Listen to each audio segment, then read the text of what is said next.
Hello everyone and welcome to this Roi The Digger breakdown video. I'm hoping it's gonna be a cool video because I don't really speak English a lot, so I hope you understand at least one word that I'm gonna say. This is just the drop. The intro is on another project that I'm gonna show you later. I wanna start by showing you my master chain because I feel I'm gonna forget later, and it's just very simple. It's a 𝗥𝗢𝗜 removing the stereo in the low end, and that's really it. And I have a soft clipper too. Now the part that I feel like everyone wanna hear obviously is the main bass. How did I do it? It's insanely simple. It's very basic. It's obviously the reason rack. Square 4, obviously, because I am a nerd. The motion is at 4, the index is at 56 on the wavetable, and I automate the index just a tiny bit, 4 it says, on the sine wave 1 shot and 1/8 note. And on the volume automation, I can automate the filter too, really tiny, -4 as you can see, 1 shot, and apparently I've done like 316 on the rate for some reason. And on the B oscillator, the mod B, I have the volume at max, 1 shot, 316 rate. It's this sine wave. And I automate the filter just a tiny bit, -4 as you can see. The filter automates this one, but I have a much bigger automation going on. This one right there, the green one. As you can see, it moves like this.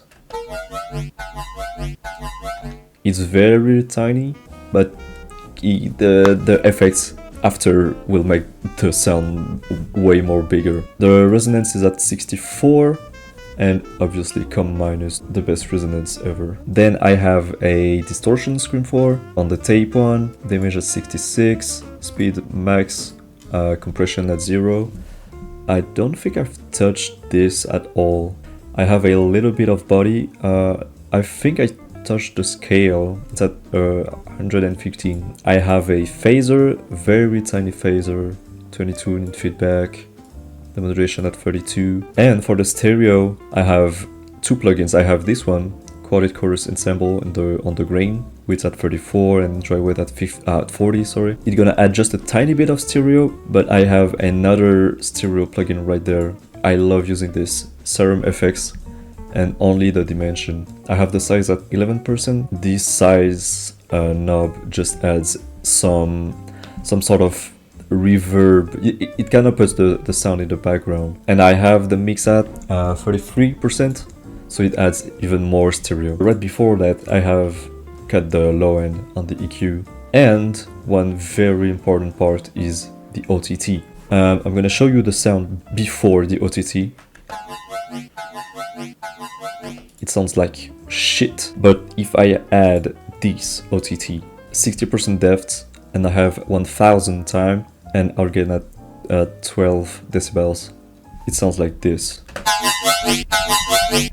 Now you really get the sound. You get the high end coming up. This plugin for rhythm stuff is insane, and not OTT in particular, but any compressor. And I use this because I think Reason Rack has a certain grain that sounds pretty old and it's super cool, but it doesn't really have high end anymore. So with a compressor, you just bring up the high end again, and it sounds so powerful and good again. Then right after, I have 𝗥𝗢𝗜. I'm removing again the low end, and I'm removing some stereo here in the low mid range. It doesn't remove much, but as you can hear. Then I have this plugin. This is for the fake out. This is Audiomatic from Reason. I have it on the gadget setting. Well, what it does is that it sounds like it's removing quality from your sound, as you can hear, and I just found it super cool for the fake out. Then I have a 𝗏𝗡 2, which is like an AI powered EQ that removes harsh frequencies, and that could hurt your ears and stuff. This is a cheat code. Honestly, I love it. And the last one, another low end cut, and I just bring up even more high end. Then it's not really finished, but this whole sound, I send it to a sidechain here, but we don't really care about this. This is a sidechain. I bring it to another channel here, which is a reverb at 100%. It's gonna take your sound, it's gonna take your bass, and it's just gonna reverb it, and it's gonna be behind your bass, and it's gonna sound like an ambience, or it's gonna have way more texture with a tiny reverb. Look, I'm literally high passing it a lot, and I'm removing some volume. I'm gonna let you hear without reverb. It kind of sounds empty, and I'm just gonna add the reverbs. Listen to this. It adds so much. This is a cheat code, and that's pretty it for the bass sound. I don't really want to show you the whole automation stuff because it's just automation. It's not very interesting. I don't really want to show you like every automation I've done, and I'm just gonna show you this one for the first drop. I go from 17 to 21, I think. I don't know if it's gonna be the same for other DAWs like Ableton or even Reason, because I just used the Reason rack in FL Studio. But yeah, if you got FL Studio, it's probably gonna be this to get the sound. And I'm done with the bass. I'm gonna show you the sub bass now. It's super simple, and I've done it on Serum. I don't really like doing it on Reason rack. It's a sine wave, and I add 2 harmonics. I add a bit of noise, and in the effects I distort it. It's the most basic sub ever. And on my effect track I have a Soundgodizer, which is FL Studio's multiband compressor, like all in one. I think it's based on Maximus, and it's so fucking cool. It adds so much to the sound. Let me remove it. Listen to this. It's cool, it's a sub, but I'm gonna add it. It's so cool. I use it on literally every of my sub. This EQ is for the fake out, so no worries, and this is just to control the volume. Next I'm gonna show you the drums, which are there. This is super simple. I have this kick. This is a Kashmir chest kick, and I didn't really touch it. I just put more volume on it and soft clip it. I really love using these kicks, in particular for rhythm stuff. They sound so fucking cool. I have this clap, and do I need to even say his name? This is a Sakura clap. I use them in every of my songs. They sound so cool. I don't really change it either.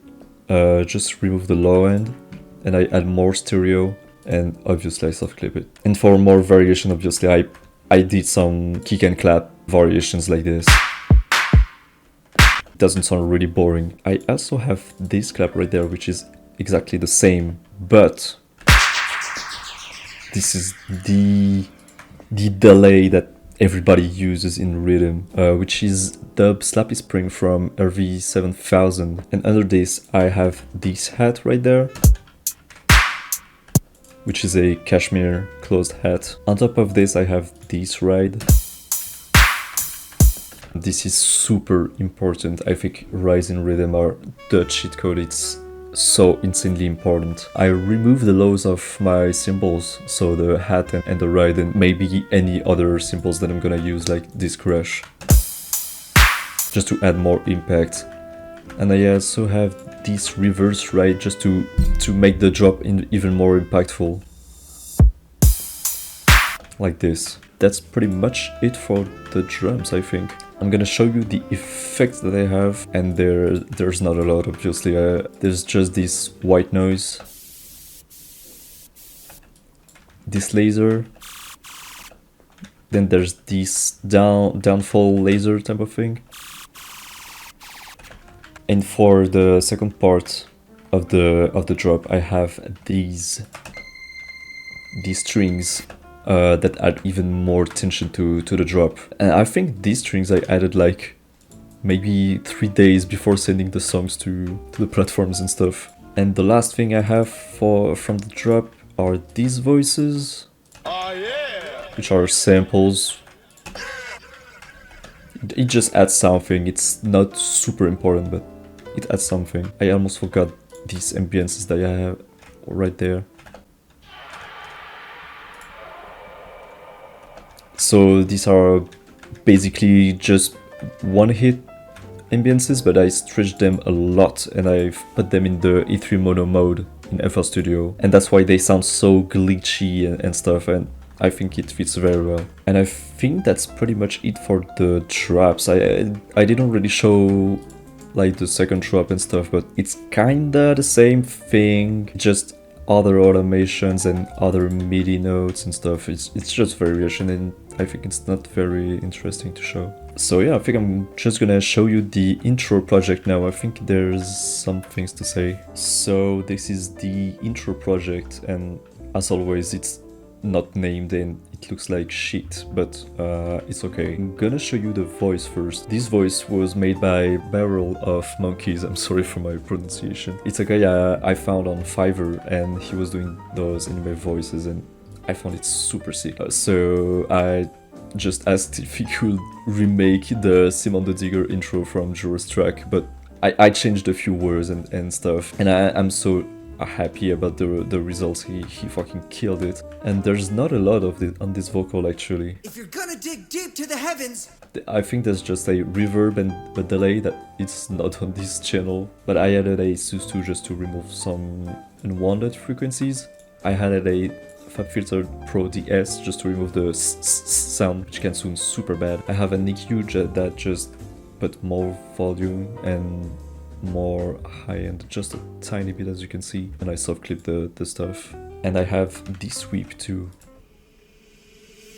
which is super simple to make. If you're wondering, I'm gonna show you right now. Basically what you want to do is take one hit from what you want to sweep, you make it a sample like this, you put it in a effects rack with full reverb on it, 100%, like this, and then you move stuff. Then you export the thing with the reverb, like this, so it sounds like this with the reverb.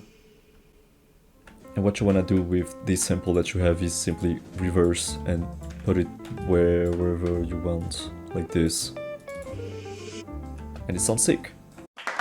And yeah, that's the main voice. So again, thank you Barrel of Monkeys on Fiverr for this voice. I'm gonna show you the synths that I used. This is a 𝗥𝗢𝗜 𝗧𝗛𝗘, which is this is not a real keyboard, obviously. This is a sort of simulation. I used the 𝗥𝗢𝗜 𝗧𝗛𝗘, which sounds like this. And I added a few effects, as you can see. EQ just to remove the low end, and a serum effects with full detune on. I also used this. This is a serum that I made, a serum patch of a Reese, which sounds very scary. This is Reese 3 Ditchin 7. The LFO is controlling the volume here and the low pass here on the cutoff. In the effects section, I distorted a lot, 100%. And I have a delay right there, and I really love putting delays on Reeses because it kind of sounds like a mosquito or something, a fly. It sounds super weird. On the effects track I have a synchronizer, some disperser, and an EQ that removes this section. And I have one last synth that is this. This is a Reason Rack plugin called Grain Sample Manipulator, and it's super sick. And I use the Noxious preset with the Inferno of Dante.wav. And I'm kind of playing with the pitch jitter here, as you can see, for the build-up.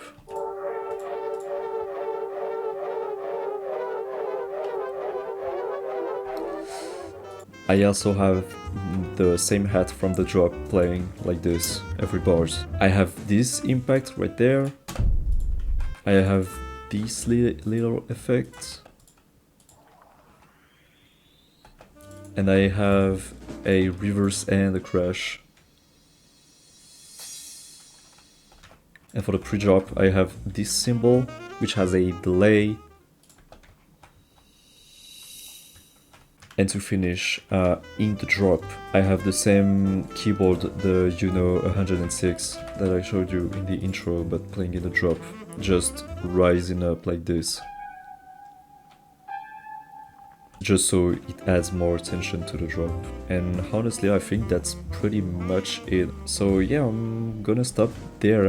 I don't really want to show the pre-intro because it's very boring. This is just intro stuff with ambiances and sound effects. Yeah, it's probably not very interesting for the video. But yeah, I hope you understood a couple of things at least. So yeah, I hope you enjoyed the video, and I don't know what YouTubers do, leave a like or stream the song.